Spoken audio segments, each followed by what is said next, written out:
उनके साथ भी संपर्क साधा था हमारे वरिष्ठ नेताओं ने, और हम लोगों ने इस बात को की उम्मीद रखी है कि हम उपराष्ट्रपति का चुनाव सर्वसम्मति से करें और भारतीय जनता पार्टी एनडीए का कैंडिडेट हो।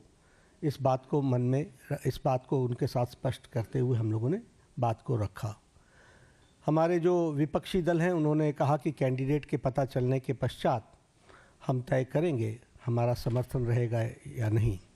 हमारे एनडीए के साथियों के साथ भी चर्चा गहन रूप से हुई, और गहन रूप से चर्चा होने के बाद आज हम यहाँ पर आपको खुशी से ये बताना चाहते हैं और ये खुशखबरी देना चाहते हैं कि संसदीय बोर्ड की बैठक में जिसका नेतृत्व हमारे प्रधानमंत्री नरेंद्र मोदी जी की उपस्थिति में हुआ, उनके नेतृत्व में ये बैठक हुई।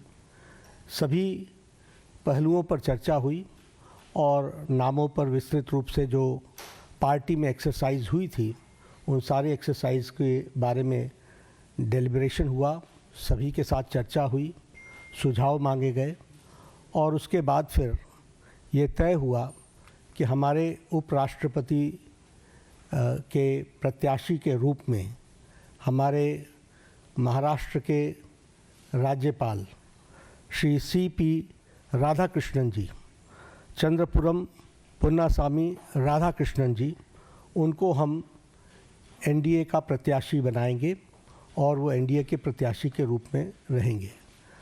सीपी राधाकृष्णन जी, जिन्हें हम चंद्रपुरम पन्नुस्वामी राधाकृष्णन के रूप से जानते हैं, आपका जन्म अक्टूबर 20 1957 त्रिपुर में, तमिलनाडु में हुआ, त्रिपुर में, और इन्होंने bachelors degree in business administration उसमें इन्होंने पढ़ाई की, और एक सफल इनका 40 साल का पब्लिक लाइफ का करियर है।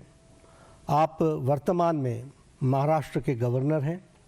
इससे पहले आप झारखंड के गवर्नर रहे, राज्यपाल रहे, और साथ में आपके पास राष्ट्रपति महोदया के माध्यम से तेलंगाना का और हमारे पुडुचेरी की लेफ्टिनेंट गवर्नर और तेलंगाना के गवर्नर के रूप में भी आपके पास चार्ज रहा, और वर्तमान में आप महाराष्ट्र के गवर्नर के रूप में काम कर रहे हैं।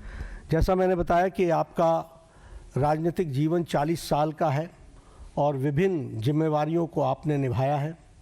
आप लोकसभा के 2 बार के चुने हुए सदस्य रहे हैं और लोकसभा का आपने प्रतिनिधित्व किया है, और इसके साथ साथ आप कॉयर बोर्ड जो कोची में स्थित है उसके आप चेयरमैन भी रहे हैं, और कॉयर बोर्ड के चेयरमैन के रूप में आपने ऑल टाइम हाई एक्सपोर्ट्स ये आपने किया है। झारखंड के गवर्नर के रूप में आपने प्राय सभी ज़िलों का भ्रमण किया और वहाँ डिटेल में जाकर जो हमारी सोशल इंडिकेटर्स हैं उसके बारे में उन्होंने बैठक भी ली और उसमें बहुत रुचि दिखाई है। महाराष्ट्र के राज्यपाल के रूप में भी आप एक्टिवली हमारे जो सोशल सेक्टर के जुड़े हुए विषय हैं उनके बारे में आपने खुद मॉनिटरिंग करके और उसके सारी चीज़ों को आगे ठीक ढंग से आगे बढ़े उसमें उन्होंने विशेष करके काम किया है। मैं व्यक्तिगत रूप में बोल सकता हूं कि ट्यूबरक्लोसिस एलिमिनेशन में उनका बहुत बड़ा योगदान है। उन्होंने झारखंड में भी इसमें बहुत अच्छा काम किया था, पुडुचेरी में भी काम किया था, और उन्होंने इस बारे में यहाँ महाराष्ट्र में भी बहुत अच्छा काम किया है। He is widely travelled, approximately more than 24 countries he has visited on various capacities। तो इसलिए, और तमिलनाडु में ऑल अक्रॉस पार्टी लाइन उनकी एक अपनी सामाजिक जीवन की छवि है। ही commands respect in all sections of the society, and he is considered to be a person as a statesman who is recognized in the state।